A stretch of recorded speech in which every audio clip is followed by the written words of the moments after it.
नमस्कार दोस्तों, आपका साइंस मेंटोर में बहुत-बहुत स्वागत है। जैसा कि हमारा लक्ष्य था कि पूरी साइंस को बेहतरीन यानी आसान भाषा में समझाना, उसे बेहतरीन तरीके से कवर करना। अभी हमारा बायोलॉजी चल रहा है, पूरी प्लेलिस्ट बनी है, जाकर देख सकती हैं। आज का हमारा टॉपिक ऊतक यानी प्लांट एंड एनिमल टिश्यूज़ होने वाला है। आप किसी भी कॉम्पिटिटिव एग्ज़ाम की तैयारी कर रहे हों, जिसमें बेसिकली रूप से साइंस पूछा जा रहा है और तो बायोलॉजी पूछी जा रही है, तो ये समझ लो आपको ये प्लेलिस्ट ज़रूर देखनी चाहिए। एक बार डिटेल से ज़रूर पढ़ना चाहिए और आगे बढ़ने से पहले बता दूँ, आपको इसमें पढ़ने में कोई भी प्रॉब्लम नहीं आएगी। अच्छे से मैं डायग्राम लेकर आया हूँ ताकि आपको समझने में कोई भी प्रॉब्लम ना हो। एक बार वीडियो देखेंगे आपको फुल मज़ा आएगा। वीडियो को एंड तक वॉच करिए, ठीक है, तसल्ली से और उसके बाद वीडियो अच्छा लगे तो लाइक करिए, चैनल को सब्सक्राइब कर दिए। चलते हैं हम बिना किसी देरी किए चीज़ों को समझते हैं, ठीक है। ऊतक आता है सबसे पहले। सबसे पहले यह जानते हैं ऊतक क्या है? तो समान उत्पत्ति, समान संरचना तथा समान कार्य करने वाली कोशिकाओं यानी सेल्स का समूह होता है। क्या होता है? ऊतक यानी टिश्यूज होता है। टिश्यू शब्द सबसे पहले विटेज ने दिया था। इतनी बात नॉर्मल है। अब हम चलते हैं आगे जो एग्जाम पॉइंट ऑफ व्यू से इंपॉर्टेंट होने वाली है। ठीक है। अभी हम पढ़ेंगे एनी प्लांट टिश्यूज के बारे में। जब ये हमारा खत्म हो जाएगा तो हम जाएंगे एनिमल टिश्यूज के बारे में पढ़ेंगे, ठीक है। तो सबसे पहले प्लांट टिश्यूज में पौधों में ऊतक मुख्यतः दो प्रकार की होती है। दो प्रकार की, इनके बारे में हम पढ़ेंगे। पहला हम पढ़ते हैं मेरिस्मेटिक मेरिस्मेटिक टिश्यूज के बारे में, ठीक है। यह ऊतक लगातार विभाजन करता है और पौधों की वृद्धि करता है। लगातार विभाजन का मतलब होता है सेल से दूसरी सेल डेवलप होती रहती है, विभाजन करता रहता है, ठीक है। और पौधों की ग्रोथ यानी वृद्धि करता है। मेरिस्मेटिक टिश्यूज की विशेषताएं क्या हो जाएंगी? कोशिकाएं जीवित होती हैं, कोशिका भित्ति पतली होती है, उसके बाद वैक्यूल बहुत छोटी या फिर नहीं होती है। बहुत छोटी होती है या फिर नहीं होती है। कोशिकाओं के बीच खाली स्थान नहीं होता है। उसके बाद तेजी से विभाजन करती हैं, ठीक है। अब मेरिस्मेटिक टिश्यूज हमने ये पढ़ लिया है। उसके बाद इसके प्रकार हम पढ़ने वाले हैं। तो हमारा पहला प्रकार आ जाएगा एपिकल मेरिस्मेटिक। एपिकल मेरिस्मेटिक, तो ये जड़ और तने के शीर्ष पर पाया जाता है। ये आप देख सकते हैं, ये जड़ है, जड़ का ये शीर्ष हो गया, तो उसको और ये बात तना का शीर्ष हो गया। यहाँ क्या पाया जाता है? एपिकल मेरिस्मेटिक टिश्यूज पाया जाता है, आपको ध्यान रखना है। पौधों की लंबाई यानी प्राइमरी ग्रोथ बढ़ाता है। आपसे पूछ ले एग्जाम में कि पौधों की लंबाई यानी प्राइमरी ग्रोथ के लिए कौन सा टिश्यूज रिस्पॉन्सिबल होता है, तो आप बताएंगे एपिकल मेरिस्मेटिक टिश्यूज, ठीक है। उसके बाद अगला है इंटरकेलरी मेरिस्मेटिक टिश्यूज। तो ये क्या होता है? पत्तियों के आधार तथा गांठों यानी नोट्स पर पाया जाता है। देख सकते हैं यहाँ जो गांठ दिख रही है, यहाँ पर पाया जाता है। पत्तियों का जो आधार है यहाँ पर पाया जाता है, ठीक है। घास में अधिक विकसित होता है। ये ग्रास दिख रही है इसमें ज्यादा विकसित होता है। कटने के बाद घास दोबारा उगती है। तो किस वजह से उगती है? इंटर कैलरी मैरिस्मेटिक टिश्यूज की वजह से। जैसे घास वगैरह पेड़ वगैरह जो कट जाती हैं, ग्रास में जो आती हैं, तो वो दोबारा उगती है। किसकी वजह से? इंटर कैलरी मैरिस्मेटिक टिश्यूज की वजह। आपको ध्यान करना है।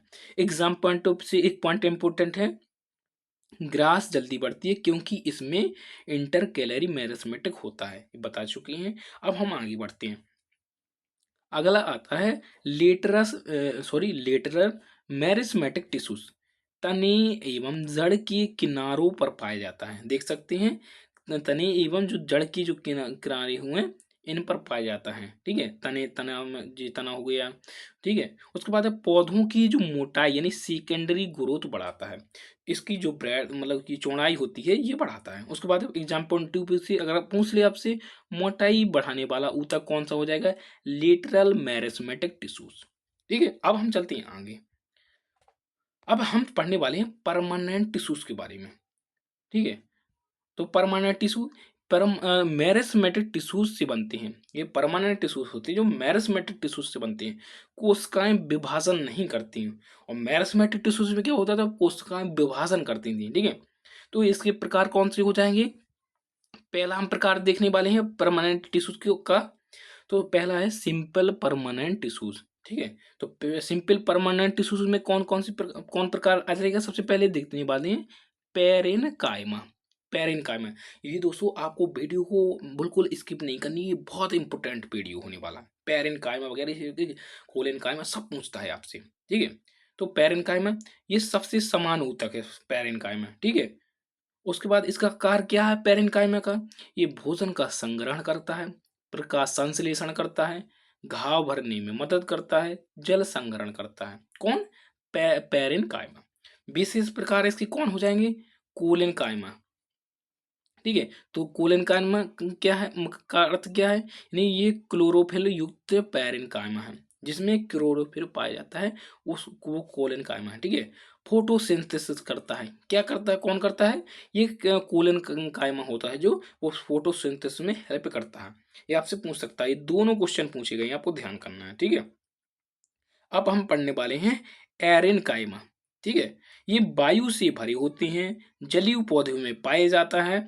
उसके बाद पौधे को तैरने में सहायता करता है। अगर आपसे पूछ ले कि जलीय पौधे में को क्या पाया जाता है, ये एरेनकाइमा पाया जाता है। ठीक है, अब हम चलते हैं आगे, चीजों को समझते हैं। अब हम कोलेनकाइमा के बारे में पढ़ने वाले हैं। यहाँ हमने क्या पढ़ा था, ये पेरेनकाइमा पढ़ा था। अब हम कोलेनकाइमा के बारे में पढ़ने वाले हैं। ठीक है, तो जीवित कोशिकाएं होती हैं। ठीक है, पौधे को लचीलापन देता है। कौन देता है? कोलेनकाइमा। ठीक है, उसके बाद है एग्जाम पॉइंट ऑफ व्यू से फ्लेक्सिबिलिटी देने वाला ऊतक आपसे पूछ ले तो आप बताएंगे कोलेनकाइमा। ये आपको ध्यान बिल्कुल नहीं भूलना, पूछता है एग्जाम, वेरी वेरी इंपॉर्टेंट है। ठीक है, इसका कार्य क्या है कोलेनकाइमा का? पौधे को लचीलापन देता है यानी फ्लेक्सिबिलिटी। उसके बाद है उदाहरण, जैसे सेलरी डंठल वगैरह हो गया, सूरजमुखी की डंठल हो गया, ये एग्जाम्पल हो जाएंगे। ठीक है, अब हम पढ़ने वाले हैं इसके लेन कायमा पढ़ने वाले हैं। ठीक है, ये मृत कोशिकाएं से बनी होती हैं। ठीक है, सबसे कठोर ऊतक होता है ये। ठीक है, उसके बाद है सबसे कठोर ऊतक आपसे पूछ ले तो इसके रेन कायमा हो जाएगा। यहाँ आप देख सकते हैं इस टाइप का ये ऊतक होता है। आप डायग्राम से देख सकते हैं, तो आपको पढ़ने में कोई भी प्रॉब्लम नहीं आएगी। तसल्ली से आराम से वीडियो देखिए, ये सब समझ में आएगा आपको। तो इसका अगर कार पूछ ले तो क्या कार होता है? ये मजबूती देना इसका कार होता है। इसके रहन कायम का एग्जाम्पल कौन हो जाएंगे? जो नारियल के जो रेशा हो गए वो इसके एग्जाम्पल है। अखरोट का जो छिलका होता है इसके एग्जाम्पल हो गए। ठीक है, अब हम चलते हैं आगे, चीजों को समझते हैं। अब हम पढ़ने वाले हैं कम्प्लेक्स परमानेंट टिश्यूज को। यहाँ हमने क्या पढ़ा था? यहाँ हमने पढ़ा था परमानेंट टिश्यू को, मतलब सिंपल परमानेंट टिश्यूज को पढ़ा था। अब यहाँ हम पढ़ते हैं कम्प्लेक्स परमानेंट टिश्यू को। ठीक है दोस्तों, कम्प्लेक्स परमानेंट टिश्यूज को, तो इसमें कौन कौन आ जाएंगे? सबसे पहले ही आता है जाइलम और फ्लोएम। तो जाइलम फ्लोएम के बारे में तो आपने बहुत पढ़ा होगा। अब हम पढ़ते हैं, तसल्ली से समझते हैं इसको। तो अगर आपसे पूछ ले जाइलम का कार्य क्या हो जाएगा, दोस्तों आपको सही नहीं दिख रहा होगा तो मैं थोड़ा सा जूम कर लेता हूँ, आपको क्लियर समझ में आया। ठीक है, तो जाइलम का कार्य क्या हो जाएगा? जड़ों से जल एवं खनिज ऊपर पहुंचाने का कार्य करता है। कौन करता है दोस्तों? जाइलम करता है। इसके कौन कौन से घटक हो जाएंगे? ये ट्राइसेड हो जाएगा, वेसल हो जाएगा, उसके बाद जाइलम फाइबर हो जाएगा, जाइलम पेरेन्काइमा हो जाएगा। एक तो बहुत इंपॉर्टेंट पॉइंट है, अगर आपसे पूछे जल ऊपर ले जाने वाला ऊतक कौन सा है तो आप बताएंगे जाइलम हो जाएगा। इस प्रकार का कोई मतलब ये जाइलम टिश्यूज होता है। ठीक है, तो इसकी हम फिगर भी देख लेते हैं जो हमने देखे हैं। ठीक है, तो ये किसका फिगर हो जाएगा? ये ट्राइसेड का हो जाएगा, इस टाइप का। बेसल का क्या हो जाएगा? इस टाइप का। जाइलम फाइबर का इस टाइप से देख सकते हैं। जाइलम पेरेन्काइमा का इस टाइप से देख सकते हैं। थोड़ा आइडिया लग गया होगा आपको। अब हम पढ़ने वाले हैं फ्लोएम का बारे में। जाइलम पढ़ लिया, फ्लोएम पढ़ते हैं। फ्लोएम का कार्य पूछ लिया आपसे, ये भोजन का परिवहन करता है। उसके बाद इसके कौन कौन से घटक हो जाएंगे? ये सेप ट्यूब हो जाएगा, उसके बाद है कंपेनियन सेल हो जाएगा। ठीक है, उसके बाद फ्लोएम फाइबर हो जाएगा, उसके बाद फ्लोएम पेरेन्काइमा हो जाएगा। एक एग्जाम पॉइंट ऑफ व्यू से पूछता है कि भोजन पहुंचाने वाला कौन सा ऊतक होता है? ये फ्लोएम होता है, मतलब कि जो भोजन वगैरह का परिवहन करता है। ठीक है, फ्लोएम का यहाँ फिगर देख सकते हैं, फ्लोएम टिश्यूज का आइडिया लग गया होगा आपको। हम थोड़ा सा फिगर देख लेते हैं यहाँ पर, एक आइडिया के लिए, रफली आइडिया। ये सेब ट्यूब हो गया इस टाइप का। ठीक है, उसके बाद है कैम्प पिनियन सेल हो गया, फाइबर सॉरी फ्लोएम फाइबर हो गया, फ्लोएम पेरेन्काइमा हो गया।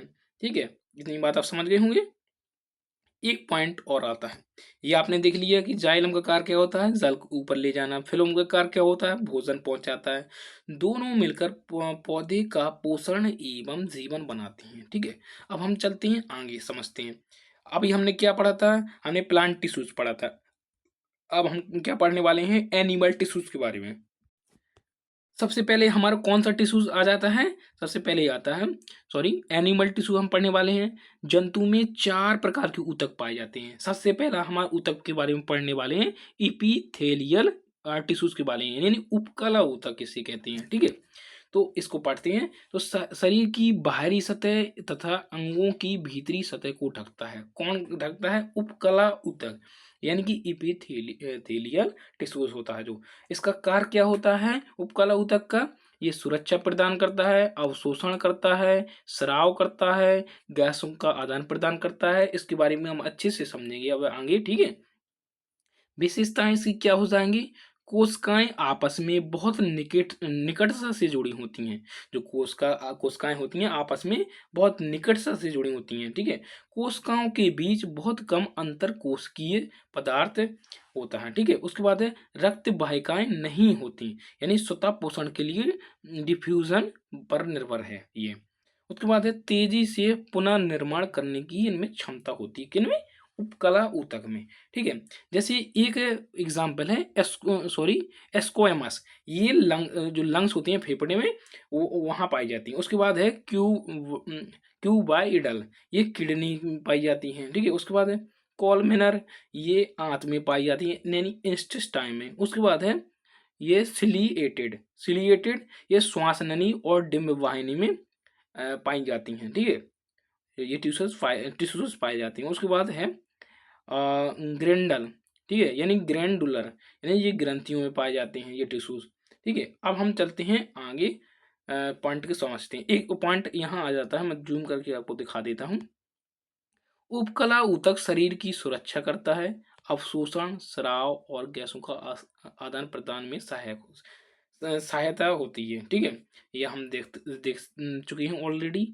अब हम देखने वाले हैं कनेक्टिव टिश्यूज के बारे में। हमने यहाँ क्या पढ़ा था, यहाँ पढ़ना था इपिथेलियल टिश्यूज के बारे में। यहाँ हम पढ़ने वाले हैं कनेक्टिव टिश्यूज के बारे में। ठीक है, आपको ये ध्यान नहीं भूलना है, अब एनिमल टिश्यूज के बारे में पढ़ने लगे हैं। ठीक है, तो कनेक्टिव टिश्यू आ जाता है, शरीर के विभिन्न अंगों को जोड़ता है। कौन, कनेक्टिव से सीधा आपको समझ में आ रहा होगा। तो सबसे पहले आप इसके प्रकार देख लेते हैं, इन टाइप्स। ठीक है, एरियोलर टिश्यूज, इसके ये क्या होता है, ये त्वचा के नीचे होता है। एडिपोज टिश्यूज, ये क्या क्या करता है, ये वसा का संग्रहण करता है, शरीर को गर्म रखने का कार्य करता है। ये कौन करता है tissue, adipose tissues. Exam exam में बहुत बार पूछा गया है कि वसा का संग्रहण जो करता है वो एडिपोज टिश्यूज करता है। शरीर को गर्म करने का कार्य कौन करता है, एडिपोज टिश्यूज करता है। ठीक है, ये पूछता है कि मसल्स को बोन से कौन कनेक्ट करता है, कौन जोड़े रखता है, ये टेंडन इसको कहते हैं, टेंडन टिश्यूज। उसके बाद लिगामेंट का कार्य क्या है, ये बोन, हड्डी को हड्डी से जोड़ता है, यानी बोन को बोन से जोड़ता है। उसके बाद है कार्टिलेज, ये नाक में होता है, कान में होता है, श्वास नली में पाया जाता है। ठीक है, बोन्स के बारे में देखते हैं, शरीर का ढांचा बनाती है। ठीक है, उसके बाद ब्लड, ये एक तरल संयोजी ऊतक है, कौन, ब्लड है।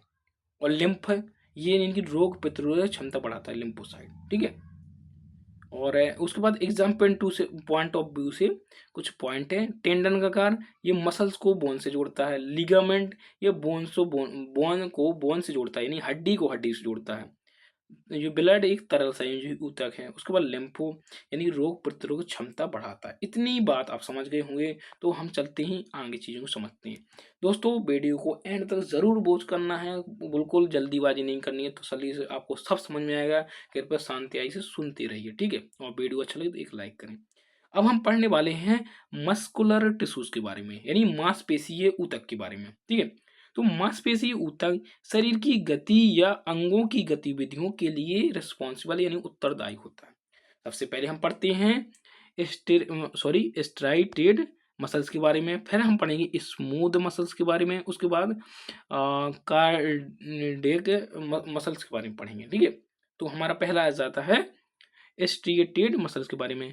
ये ऐच्छिक क्रियाएं होती हैं। ठीक है, ये हाथ-पैर पर होती हैं, ठीक है? इन मांसपेशियों पर हमारा स्वैच्छिक नियंत्रण होता है। यानी इसमें हम ये मसल इन मसल्स पर हम अपना कंट्रोल कर सकते हैं, जमा सकते हैं कंट्रोल, ठीक है?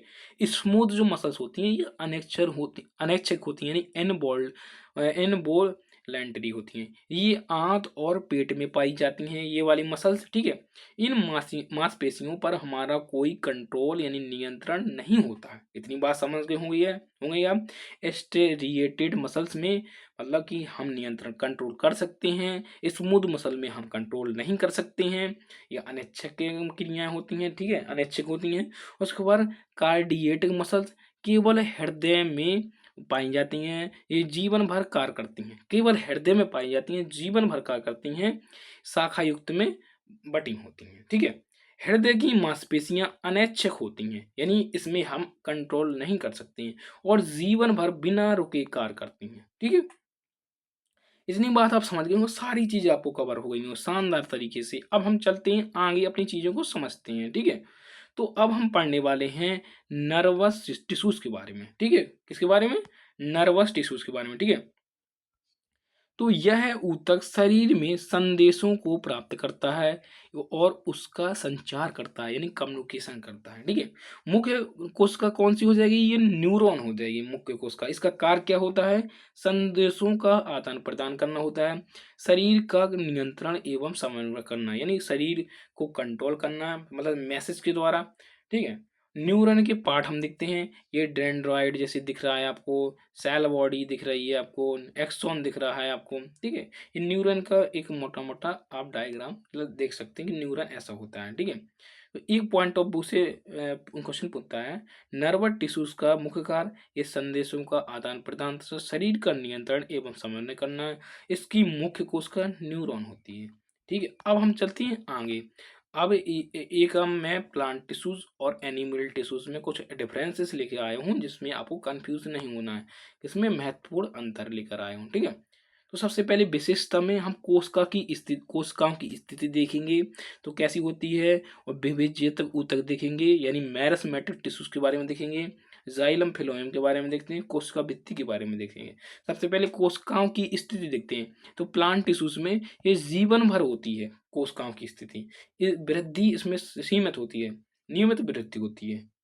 उसके बाद है मेरिस्मेटिक टिश्यूज के बारे में। मेरिस्मेटिक टिश्यूज इसमें होता है प्लांट टिश्यूज में, मेरिस्मेटिक टिश्यूज इसमें एनिमल टिश्यूज में नहीं होता है। जाइलम फिलोम प्लांट टिश्यूज में पाई जाती हैं, इसमें नहीं पाए जाते हैं एनिमल टिश्यूज में।